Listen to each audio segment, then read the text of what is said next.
हरे कृष्णा। हम श्रीमद् भगवद गीता के पंचम अध्याय कर्मयोग कृष्ण भावना भावित कर्म इसके 26वें श्लोक को आज पढ़ रहे हैं। श्लोक आरंभ करने से पूर्व हम भगवद गीता के महात्म्य से कुछ श्लोकों का श्रवण करेंगे। भगवान कह रहे हैं, गीता में परम विद्या ब्रह्म रूपा न संशयः अर्धमात्राहार नित्यम अनिर्वाच्य पदात्मिका। गीता मेरा दिव्य ज्ञान है, मेरा ही स्वरूप है। ब्रह्म रूपा न संशय, जो गीता है वो ब्रह्म रूप है, इसमें कोई संशय मत करो। तो क्या कह रहे हैं भगवान, मेरा ही स्वरूप है जो प्रत्येक अक्षर से व्यक्त होता है। और इसमें शाश्वत अनिर्वचनीय श्लोक, ऐसे श्लोक जिनका शब्दों में वर्णन नहीं किया जा सकता, ऐसे श्लोक भी इसमें सम्मिलित है। फिर एक बहुत सुंदर श्लोक है, यत्र गीता विचारश्च पठनं पाठनं तथा मोदते तत्र श्री कृष्णो भगवान राधया सह। जहाँ भी गीता शास्त्र की चर्चा, अध्ययन एवं शिक्षा की जाती है, वहाँ श्रीमती राधा रानी सहित परम भगवान श्री कृष्ण बड़ी प्रसन्नता से आ जाते हैं। तो अभी भगवद गीता की चर्चा हो रही है, इसका मतलब राधा रानी और भगवान श्री कृष्ण बड़ी प्रसन्नता से यहीं पर हैं। जहां से हो रही है वहां भी और जहां सुन रहे वहां भी। ओके, आइए अब हम इसके साथ आज के श्लोक को पढ़ते हैं। पहले श्लोक की कुछ आवृत्ति करेंगे। अध्याय 5 श्लोक संख्या 26। आज इस पर हमारा दूसरा दिवस है। आप लोग हाथ खड़ा कर सकते हैं जो भक्त गाना चाहते हैं। ओके, स्वरूपा माता जी आपसे शुरू करते हैं। काम क्रोध विमुक्तानां काम क्रोध विमुक्तानां यतीनां यत चेतसाम् यतीनां यतचेतसाम् अभितो ब्रह्म निर्वाणम् अभितो ब्रह्म निर्वाणम् वर्तते विदितात्मनाम्। वर्तते विदितात्मनाम्। बहुत अच्छे माता जी। कौन गाएंगे आप? संघामृत माता जी आप गाइए। काम क्रोध विमुक्तानां काम क्रोधो विमुक्तानां यतीनां यत चेतसाम् यतीनां यतचेतसाम् अभितो ब्रह्म निर्वाणम् अभितो ब्रह्म निर्वाणम् वर्तते विदितात्मनाम्। वर्तते विदितात्मनाम्। बहुत सुंदर माता जी। एमएल गुप्ता प्रभु जी आप गाइए। काम क्रोध विमुक्तानां काम क्रोध विमुक्तानां यतीनां यत चेतसाम् यतीनां यतचेतसाम् अभितो ब्रह्म निर्वाणम् अभितो ब्रह्म निर्वाणम् वर्तते विदितात्मनाम्। वर्तते विदितात्मनाम्। बहुत सुंदर प्रभु जी, आगे बढ़ेंगे हम। इस श्लोक में भगवान कहते हैं, जो क्रोध तथा समस्त भौतिक इच्छाओं से रहित है, जो स्वरूप सिद्ध आत्म संयमी है और संसिद्धि के लिए निरंतर प्रयास करते हैं, उनकी मुक्ति निकट भविष्य में सुनिश्चित है। काम क्रोध विमुक्ता नाम, इच्छा और क्रोध से जो विमुक्त है, उनसे रहित हैं। यति नाम, मुक्ति के लिए निरंतर प्रयास करते रहते हैं। यत चेत साम, जो संयमित चित्त वाले हैं, उनका मन नियंत्रित है। अभी तो ब्रह्म निर्वाणम, उनको क्या है, निकट भविष्य में जो ब्रह्म निर्वाण है वो प्राप्त होता है। वर्तते विदितात्म नाम, किनको, जो कि स्वरूप सिद्ध है, जो आत्मा के तत्व को जानते हैं, आत्म संयमी है। ठीक है, आई होप आपको ये, हाँ, मतलब वर्तते मीन्स उपस्थित होता है। क्या उपस्थित होता है उनको? ब्रह्म निर्वाण, राइट, मोक्ष, मुक्ति उनको शीघ्र ही प्राप्त होती है। तो इस श्लोक पर हम चर्चा कर रहे थे और तात्पर्य को हम पढ़ रहे थे, और तात्पर्य का दूसरा भाग जो है वो हमें आज पढ़ना है। तात्पर्य पर जाने से पूर्व एक शब्द को देखिए, बहुत सुंदर है ये। एक भक्त का, एक शुद्ध भक्त का दिव्य गुण है। कौन सा गुण है ये? दया, राइट। अगर आप श्री भगवान को प्रसन्न करना चाहते हैं तो 3 चीजें करिए। पहला तो इंद्रिय संयम, राइट, अपनी इंद्रियों को संयमित करना। यदि हम भगवत गीता को समझना चाहते हैं तो इंद्रिय संयम बहुत जरूरी है। जैसे जिस बाल्टी में छेद है उसमें हम पानी कैसे भरेंगे? छेद है तो ज्ञान पानी लीक हो जाएगा। उसी प्रकार से इंद्रिय संयम नहीं हो रहा तो ज्ञान लीक हो जाएगा। तो पहला तो है इंद्रिय संयम। दूसरा है भगवान ने जिस स्थिति में आपको रखा है उसमें संतुष्ट रहिए, राइट। जैसी आपके लिए भगवान ने स्थिति बनाई है, आपको जहां रखा है उसमें संतुष्ट रहना, राइट। और तीसरा है जीव दया, जीवों पर दया करना, वास्तविक दया करना, राइट। तो ये एक शुद्ध भक्त का गुण है और इसको आपने पिछले श्लोक में पढ़ा कि जो व्यक्ति पूर्ण रूप से कृष्ण भावना भावित है वही हर जीव के, सभी जीवों के कल्याण कार्य में रत रह सकता है, राइट। आइए इस सुंदर गुण का एक उदाहरण हम सुनते हैं। सो दया का अर्थ आप समझ रहे हैं, राइट, कि वास्तविक दया क्या है? जीव के प्रति दया, राइट। और जीव के प्रति वास्तविक दया क्या होगी कि उसके जो क्लेश हैं, उसके जो कष्ट हैं, उसका जो मूल कारण है वो नष्ट हो जाए। क्या है जीवात्मा के कष्ट का कारण? कृष्ण की विस्मृति, कृष्ण को भूल जाना। तो दया क्या होगी कि उसका जो कष्ट का कारण है उसको हटा लिया जाए, उसको सुख की प्राप्ति हो जाए। कैसा सुख? शाश्वत सुख, थोड़ी देर वाला सुख नहीं, शाश्वत सुख। वो कैसे होगा? जब हम जीव को कृष्ण प्रेम, राइट, जीव को कृष्ण प्रेम प्राप्त करने का जब हम उसे अवसर देते हैं, राइट, जब उसको कृष्ण का संपर्क प्राप्त होता है, कृष्ण के प्रेम को प्राप्त करने का अवसर प्राप्त होता है, राइट। तो अब देखिए, जब आप श्रील प्रभुपाद जी के विषय में सुनते हैं तो क्या आपको दिख रहा है ये दया का उदाहरण है, राइट। कैसे इसको समझिए, देखिए, पहला आप देखिए, उन्होंने भगवान के दिव्य ज्ञान को यथावत प्रस्तुत किया। जैसे भगवान ने कहा है उसे उसी प्रकार हमारे समक्ष प्रस्तुत किया, बिना किसी मिलावट के, बिना किसी स्वार्थ के, राइट, उसको यथावत देना। और ये क्या है? भगवान के दिव्य ज्ञान का प्रचार है, राइट, ताकि हमें पता चले भगवान के विषय में सही सही बात। और दूसरा क्या है? उन्होंने 100 से अधिक मंदिरों का निर्माण किया। क्यों किया? ताकि इस प्रकार के आध्यात्मिक सेंटर्स खुले जहां पर हम भगवान के विषय में जान सके, राइट, कृष्ण के विषय में जान सके। और भगवान के दिव्य ज्ञान के प्रचार हेतु लाखों पुस्तकों का वितरण किया, राइट। उन्होंने बहुत सारी किताबें लिखी, पुस्तकें लिखी और उनका वितरण किया। अपने शिष्यों के माध्यम से भी वो पुस्तकों का वितरण करते हैं। क्यों? ताकि हर जीव को ये अवसर मिले, कृष्ण प्रेम प्राप्त करने का अवसर, भक्ति का अवसर तो मिले, भक्ति के संपर्क में तो आए, राइट। और अपने शिष्यों को दुनिया भर में हरिनाम के प्रचार हेतु भेजना, राइट। तो प्रभुपाद जी अपने शिष्यों को हरिनाम के प्रचार हेतु, दिव्य ज्ञान के प्रचार हेतु अलग अलग देशों में भेजते थे। सो उस वक्त बहुत कठिनाई आई, पर देखिए आज पूरे विश्व भर में लोग भगवत गीता पढ़ते हैं, श्रीमद् भागवतम पढ़ते हैं, हरिनाम का जप करते हैं, राइट। और उन्होंने क्या दिया हमको? अर्चा विग्रह के रूप में श्री भगवान की दिव्य सेवा करने की शिक्षा प्रदान की, राइट। ये सिखाया कि कैसे हम अर्चा विग्रह की सेवा कर सकते हैं। और अर्चा विग्रह कोई मूर्ति नहीं है, साक्षात भगवान है जो कि प्रेम का आदान प्रदान करते हैं अपने भक्त के साथ। भगवान कहीं दूर नहीं है, आपकी सेवा स्वीकार करने के लिए अर्चा विग्रह के रूप में आए हैं। देखिए कितने दयालु हैं भगवान, इस पर थोड़ा ठहर कर विचार कीजिए। अभी हमारा अंतःकरण अशुद्ध है, राइट, तो अभी हम भगवत धाम जाने के योग्य नहीं है। भगवत धाम जाने की योग्यता क्या है?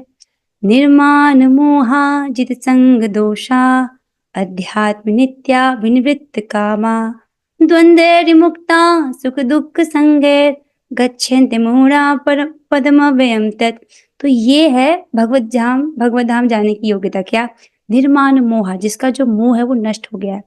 निर्माण मोहा जित संग दोषा, जिसने जो संग दोष है, अभक्त है, ऐसे लोग जो भक्ति के विरुद्ध है, इनका त्याग कर दिया है। निर्माण मोहा जित संग दोषा अध्यात्म नित्या, जो नित्य ही अध्यात्म स्थित है, योग में स्थित है, राइट, भक्ति कर रहा है, उसमें स्थैर्य का गुण आ गया है। स्थैर्य का गुण मीन्स अब वो अपना प्लान चेंज नहीं करना चाहता, जो उसका प्रोग्राम है भक्ति का उसको बदलना नहीं चाहता। जब करना है, प्रसाद खाना है, कथा सुनना है, उसको वो चेंज करने का इच्छुक नहीं है। स्थैर्य का गुण आ गया है उसमें, राइट। निर्माण मोहा जित संग दोषा, अध्यात्म नित्या विनिवृत्त कामा, जिसने भौतिक काम को नष्ट कर दिया है। फिर द्वंद्व विमुक्ता, जो द्वंद्व से मुक्त है, राइट, मन के धरातल से ऊपर आ गया है। द्वंद्व विमुक्ता सुख दुख संग, चाहे सुख हो चाहे दुख हो, दोनों में ही भक्ति कर रहा है। सुख दुख संगैर गच्छन्त्यमूढ़ा पदमव्ययम् तत्, वो जाते हैं उस अव्यय परम पद को वो प्राप्त करते हैं, अर्थात भगवान के धाम को वो प्राप्त करते हैं। तो ये योग्यता है। अभी तो हमें नहीं आई ना वो योग्यता, राइट। हम साधना भक्ति कर रहे हैं, राइट। ऐसा तो नहीं कि हम 100% वहां पहुंच गए, ऐसा भी नहीं कि 0 पर है, कहीं ना कहीं बीच पर है और प्रगति कर रहे हैं। हर एक दिन आप कथा सुन रहे हैं, हम भगवान के और करीब जा रहे हैं। हर एक दिन आप जप कर रहे हैं, प्रसाद खा रहे हैं, और करीब, राइट। हर दिन प्रगति हो रही है। सो देखिए, हमारा भगवत धाम जाने में अभी समय है, राइट, क्योंकि अभी हमारा शुद्धिकरण है। लेकिन भगवान कितने दयालु हैं। अरे तुमको आने में समय लग रहा है ना, तो मैं ही आ जाता हूँ तुम्हारे पास, अर्चा विग्रह के रूप में। अब मैं तुम्हारे घर पर ही हूँ, यहीं से तुम्हारी सेवा स्वीकार करूंगा मैं। आप नहीं सोचते हो कि ठाकुर जी कितने स्वीट हैं। हमें आने में समय लग रहा है तो कह रहे कोई बात नहीं, रुको रुको रुको, मैं वहीं आ रहा हूँ। और ऐसा नहीं है कि अर्चा विग्रह भगवान का कोई प्रतिनिधि है ना, साक्षात स्वयं भगवान ही है विग्रह के रूप में, और हमारी सेवा को स्वीकार कर रही है। उनकी कृपा है हम पर कि हम जैसे बद्ध जीव हैं, राइट, इस अशुद्ध देह में हम रहते हैं, जो कि खून हड्डी मांस से बना है, फिर भी हमारी सेवा स्वीकार करते हैं। भगवान के पास सेवकों की कमी नहीं है, करोड़ों करोड़ों लक्ष्मियां उनकी सेवा कर रही हैं, फिर भी वो आपके घर की रोटी सब्जी खाने आते हैं। कितनी दया है। तो अर्चा विग्रह के रूप में उन्होंने हमें भगवान की दिव्य सेवा करने की शिक्षा प्रदान की, और ऐसी अनगिनत शिक्षाएं प्रभुपाद जी ने हमें दी। यहाँ तो चित्र में तो कुछ ही रखी गई है। तो आप देख पा रहे हैं एक एक प्रयास में उनका क्या है, जीव दया। कैसे जो जीव है वो कृष्ण के संपर्क में आए, कैसे उनके जो मूल कष्ट का कारण है वो उसका निवारण हो, और इनको शाश्वत सुख की प्राप्ति हो, राइट। कितने सुंदर है ना, ऐसे ऐसे महान व्यक्ति के तात्पर्य को पढ़ने को हमको मिलता है। कितना सुंदर है भगवान की, कितनी सुंदर व्यवस्था है, कितनी दया है हम सब पर। आइए हम प्रभुपाद जी के तात्पर्य को पढ़ते हैं। अनुवाद और तात्पर्य कृष्ण कृपा मूर्ति श्री श्रीमद AC भक्ति वेदांत स्वामी प्रभुपाद द्वारा। हम तात्पर्य के पहले भाग को पढ़ चुके हैं कल की कक्षा में। आज हम दूसरे भाग को पढ़ेंगे। अभी तक आपने सुना कि भगवान एक श्लोक में कहते हैं पद्मत से, अर्थात ब्रह्मा जी से, कि देखिए अपनी संतान को एक मछली देखकर, राइट, एक मछली की ओर देखकर, एक कछुआ ध्यान के द्वारा और पक्षी स्पर्श से पोषण देता है, मैं अपने भक्तों को इसी समान स्नेह के साथ पोषण करता हूँ, राइट। स्नेह से, प्रेम से अपने भक्तों को भी पोषण देते हैं। अब हम प्रभुपाद जी के तात्पर्य को पढ़ते हैं। प्रभुपाद जी कह रहे हैं, मछली अपने बच्चों को केवल देखकर बड़ा करती है, कछुआ केवल चिंतन द्वारा अपने बच्चों को पालता है। क्योंकि शास्त्र की बात है, इसे हम स्वीकार कर रहे हैं, शास्त्र में कोई त्रुटि नहीं होती है। कछुआ अपने अंडे स्थल में देता है और स्वयं जल में रहने के कारण निरंतर अंडों का चिंतन करता रहता है। इसी प्रकार भगवत भक्त भगवत धाम से दूर स्थित रहकर भी, वेट अ सेकेंड, इसी प्रकार भगवत भक्त भगवत धाम से दूर स्थित रहकर भी भगवान का चिंतन करके कृष्ण भावनामृत द्वारा उनके धाम पहुंच सकता है।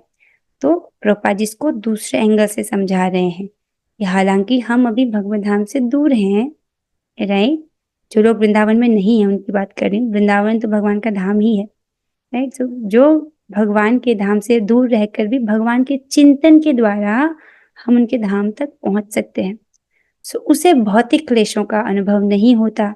यह जीवन अवस्था ब्रह्म निर्वाण अर्थात भगवान में निरंतर लीन रहने के कारण भौतिक कष्टों का अभाव कहलाती है। तो जब व्यक्ति इस स्तर पर पहुंचता है कि जब वो निरंतर ही भगवान का चिंतन कर रहा है, तो क्या कह रहे हैं कि ऐसे व्यक्ति को भौतिक क्लेशों का अनुभव नहीं होता है। क्यों? क्योंकि भगवान सच्चित आनंद है, राइट, और निरंतर ही उनका चिंतन कर रहा है, तो उसको अपने अंतःकरण में ही वो आनंद प्राप्त हो रहा है। और फिर कहते हैं इस जीवन अवस्था को ब्रह्म निर्वाण कहते हैं, अर्थात भगवान में ही उसकी चेतना लीन है। इसके कारण से उसको भौतिक कष्टों का अनुभव नहीं हो रहा है। तो वो स्तर आता है भाव के स्तर पर, और अभी हम लोग उस स्तर पर नहीं हैं। उधर जाने की इच्छा रखते हैं, उधर जाने की एस्पिरेशन है। और एक भक्त को कैसे जाना जाता है? A devotee is known by his और हर एस्पिरेशन। एक भक्त किस प्रकार से जाना चाहता है? उसकी इच्छा के द्वारा, कि ये भक्त की इच्छा क्या है, ये चाहता क्या है। तो हम सबकी इच्छा है ना कि हमको भगवान को प्रेम प्राप्त हो, प्रेमा भक्ति प्राप्त हो, राइट। सो उस स्तर पर जो होता है व्यक्ति को भौतिक कष्टों का राइट अनुभव नहीं होता है। सो यहाँ पर जो है ये टीका तो समाप्त हो रही है, और अब यहाँ पर एक बहुत सुंदर सा श्लोक है। ये क्यों लिया गया है? क्योंकि भगवान प्रभुपाद जी हमें समझाते हैं कि भगवत धाम किस प्रकार से प्राप्त किया जाए। किस प्रकार से प्राप्त किया जाए? भगवान के चिंतन के द्वारा। देखिए अब आप इस बात को समझ रहे हैं, प्रभुपाद जी कितने दयालु हैं, शास्त्र कितना दयालु है, भगवान कितने दयालु हैं। सो हम बद्ध जीव यहाँ क्यों फंसे हैं? क्योंकि हमने अनादिकाल से ऐसे कर्म किए हैं जिनके कारण हमको भौतिक गति ही प्राप्त हुई है। आप इसको समझ रहे हैं? रुकिए, ये थोड़ा सा ठहर कर विचार करने का टॉपिक है। सो हम इस भौतिक जगत में क्यों हैं? आप यहाँ पर क्यों हो? क्योंकि अनादिकाल से आपने जो भी प्रयास, जो भी कर्म किए हैं 3 स्तर पर, राइट, अपने शरीर से, अपनी वाणी से और अपने मन से, वो सारे जो कार्य मिला करके क्या थे? भौतिक थे, राइट। वो जो भी कार्य थे जिसका परिणाम क्या हुआ है कि आज भी हम भौतिक जगत में ही हैं, मतलब भौतिक शरीर में ही हैं। आप समझ रहे हैं? तो अगर हमारी गति बदले, राइट, अनादिकाल से जो हमारी गति है वो क्या है? भौतिक गति प्राप्त हो रही है, हर बार भौतिक गति प्राप्त हो रही है। इसका क्या अर्थ है? हमने जो अपने कर्म किए हैं, चाहे वो इंद्रियों से हो, अपनी वाणी से हो, मन से, वो कैसे कर्म किए हैं? भौतिक कर्म किए हैं, इसलिए हमारी गति क्या हुई है? भौतिक गति हुई है। इसी समय पर ऐसे भी जीव हैं जो नित्य मुक्त हैं और भगवान के साथ, भगवान की लीला में हैं और अनंत आनंद का राइट आस्वादन कर रहे हैं, राइट। अब समझ रहे हैं इसको? तो आप देखिए, अगर हम अपनी गति चेंज करना चाहते हैं तो अपने कर्मों को चेंज करना पड़ेगा, राइट। अपने इंद्रियों के लेवल पर, अपनी वाणी के लेवल पर और अपने मन के लेवल पर, ठीक है। अब इंद्रियों के लेवल पर अगर हम मनुष्य को बोलें कि ऐसा करो, तुम यहाँ से जाकर के वृंदावन धाम आओ और वहां पर धाम की परिक्रमा करो, तो हो सकता है कि मनुष्य बहुत बहाने बनाए कि देखो मेरे कमर में दर्द है, इतना मुझसे नहीं चला जाएगा, मेरे पैर में दर्द है।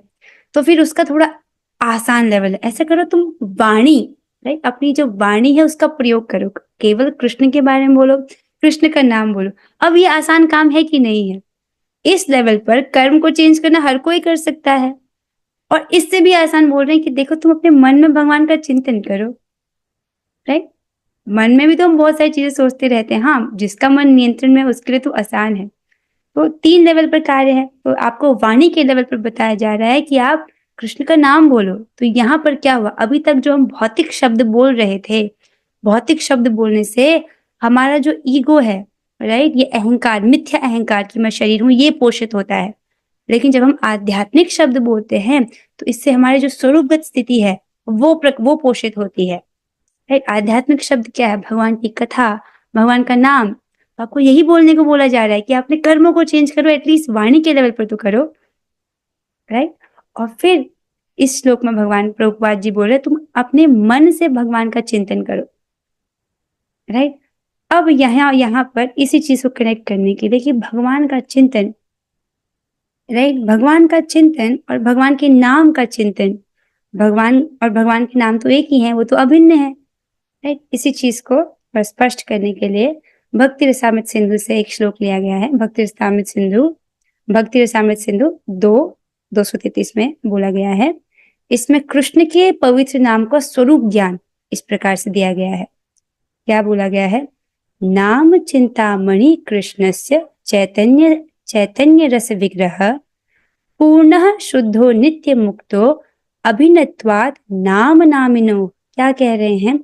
कृष्ण का पवित्र नाम दिव्य रूप से आनंदमय है, यह सभी प्रकार के आध्यात्मिक वर देने वाला है, सब प्रकार के आध्यात्मिक वरदानों को देने वाला है। आपको जो वरदान चाहिए, जैसी आपको आध्यात्मिक इच्छा है, हर प्रकार के वर को देने में समर्थ है। क्योंकि यह समस्त आनंद के आगार स्वयं कृष्ण है। क्यों हर प्रकार के वर देने में क्यों समर्थ है नाम? क्योंकि यही क्या है, स्वयं कृष्ण है। कृष्ण का नाम पूर्ण है और यह सभी दिव्य रसों का स्वरूप है। यह किसी भी स्थिति में भौतिक नाम नहीं है और यह स्वयं कृष्ण से किसी तरह कम शक्तिशाली नहीं है। आप समझ रहे हैं? जब मैं कह रही हूँ कृष्ण, ये एक आध्यात्मिक ध्वनि है। भले अभी हम इसको आस्वादन नहीं कर पा रहे। क्यों नहीं कर पा रहे? अभी हमारी जो इंद्रियां हैं वो कलुषित है ना, इसीलिए हम इसका आस्वादन नहीं कर पा रहे हैं। लेकिन जैसे जैसे हम भक्ति करेंगे तब हमारे जो इंद्रियां हैं वो पवित्र होंगी, फिर हम इसका आस्वादन कर पाएंगे। तो ये एक मटीरियल एनर्जी नहीं है, राइट? क्या है ये? आध्यात्मिक है ये जो कृष्ण नाम, कृष्ण की लीला। और यह स्वयं कृष्ण से किसी भी तरह कम शक्तिशाली नहीं है, क्योंकि कृष्ण का नाम भौतिक गुणों से कलुषित नहीं होता, अतएव इसका माया में लिप्त होने का प्रश्न ही नहीं उठता। कृष्ण का नाम सदैव मुक्त आध्यात्मिक है।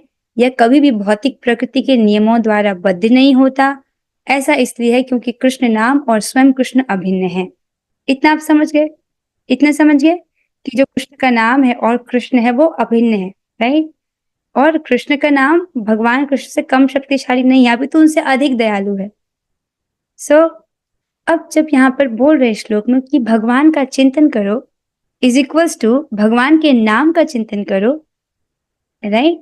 भगवान का चिंतन करो, राइट? एक तरीका है, लेकिन वही भगवान के नाम का चिंतन करना भी तो वही है, क्योंकि भगवान और भगवान के नाम में कोई अंतर नहीं है।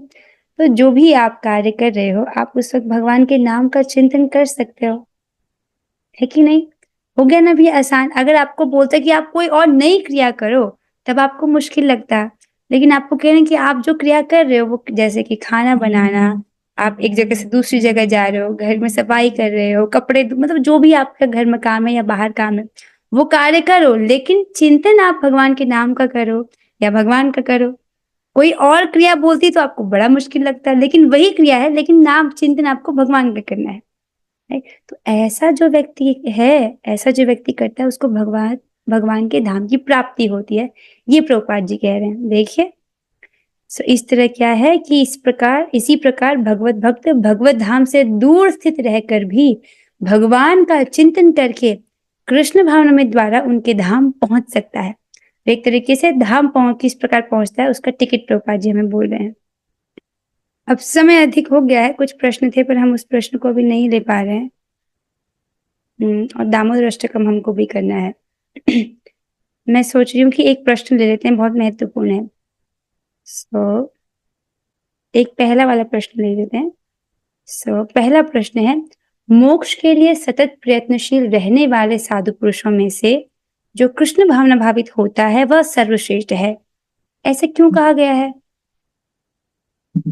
आपको समझ रहे हैं? देखो बहुत सारे साधु पुरुष हैं, मोक्ष के लिए प्रयास कर रहे हैं, इतने वैरागी हैं कि पूरे जगत से वैरागी हो गए हैं। उनसे भी श्रेष्ठ एक कृष्ण भावना भावित व्यक्ति है। यहाँ तक बोल रहे हैं कि कृष्ण भावना भावित व्यक्ति तो सर्वश्रेष्ठ है, ऐसे क्यों कह रहे हैं? क्यों एक भक्त श्रेष्ठ है? किसी को याद नहीं आ रहा कि हमने क्या पढ़ा था? मुश्किल प्रश्न है। अच्छा ठीक है, ओके। अर्चना माता जी प्रयास करना चाहती हैं, बताइए माता जी। क्योंकि माता जी जो कृष्ण भावना भावित साधु होते हैं वो भगवान के बारे में चिंतन करते रहते हैं, और जो मोक्ष की प्राप्ति करने के लिए आतुर रहते हैं फिर वो भगवान कृष्ण को भी भूल जाते हैं, भक्ति को भी भूल जाते हैं। यस माता जी, बहुत सुंदर उत्तर दिया आपने। जो मोक्ष को प्राप्त करना चाहते हैं वो इतने विरक्त हैं कि भगवान से भी विरक्त हो गए हैं, राइट? सो इसीलिए उनका जो मोक्ष है वो पूर्ण नहीं है। बहुत सुंदर। और इसका एक और पॉइंट है, किसी भक्त को याद हो तो मैं इसको हिंट देना आपने बहुत अच्छा उत्तर दिया माता जी। इसका एक और पॉइंट है, ये इच्छा और काम से संबंधित है। मैं आपको हिंट दे रही हूँ, इच्छाओं का वेग, कुछ वेग याद आ रहा है? ओके ठीक है सर। एमएल गुप्ता प्रभु जी को याद आ गया। ओके प्रभु जी आप बताइए। कृष्ण भावना भावित व्यक्ति जो है हमेशा जो है भगवान की दिव्य सेवा में ही लगा रहता है, इसलिए उसकी इच्छाएं और उसकी इंद्रिय तृप्ति जो है बिल्कुल नहीं करता। अपने आप को शरीर मानता ही नहीं है, अपने आप को आत्मा मानता है, भगवान की दिव्य सेवा में लगा रहता है, इसलिए उसकी इंद्रियां अपने आप ही संयम हो जाती है और उसको उच्च जो है सुख प्राप्त होने लग जाता है, इसलिए इंद्रिय विषय की तरफ वो बकता ही नहीं।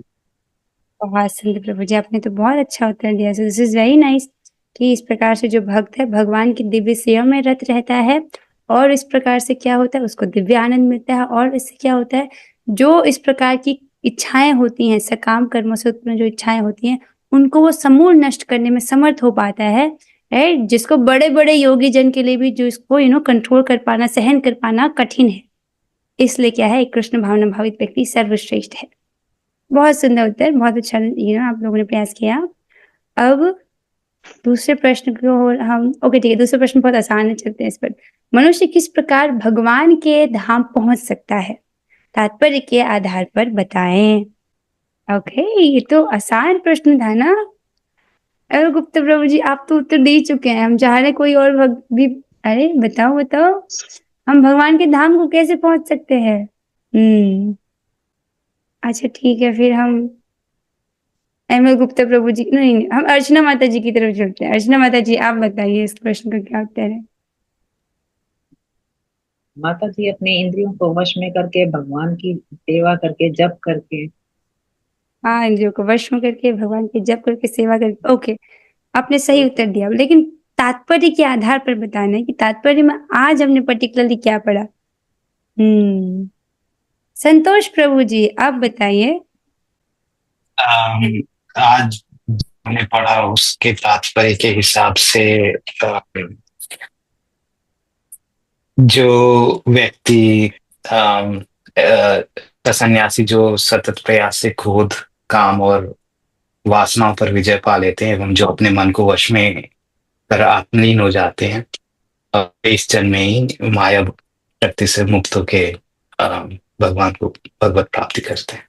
आपने उत्तर सही दिया है। बहुत कॉम्प्लिकेटेड जिसने काम क्रोध के सब वेग को जीत लिया होगा, ठीक है, पर आज हमने कुछ और पढ़ा। हमने बहुत सिंपल सी चीज पढ़ी। संघमित माता जी, आप बताएंगे।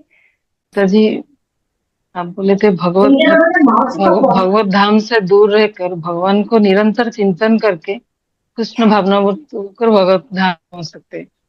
यस माता जी, यही हमने पढ़ा। भक्त भगवत धाम से दूर रहकर भी भगवान के चिंतन के माध्यम से कृष्ण भावनामृत के द्वारा भगवान के धाम को प्राप्त कर सकता है। बहुत सुंदर संगमित माता जी, this is the correct answer. भगवान के चिंतन द्वारा। और तभी तो हमने सुना कि भगवान और भगवान के नाम में भेद नहीं है, इसलिए आप भगवान के नाम का चिंतन कर सकते हो, जो बहुत आसान है। हरे कृष्ण कृष्ण कृष्ण हरे हरे, हरे राम राम राम हरे हरे। आप मन में भी सोच सकते हो। जब आप मन में नाम सोच रहे हो तो नाम का चिंतन हो गया, राइट? ओके, सो बहुत सुंदर पार्टिसिपेशन रहा, थैंक यू सो मच। समय अधिक हो गया है तो हम आज दामोदर अष्टकम आज नहीं कर पाएंगे, हम अगली कक्षा में उसको देखने का प्रयास करेंगे।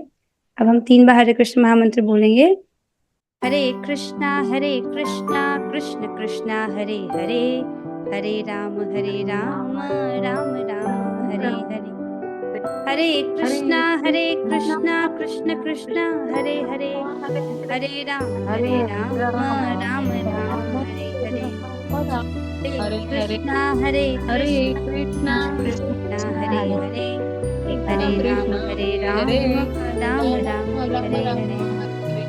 श्रीमद् भगवद गीता की जय, श्री प्रभुपाद की जय, कार्तिक महामहोत्सव की जय। और गोष्ठ श्री गुरु गौरंगा। हरे कृष्णा।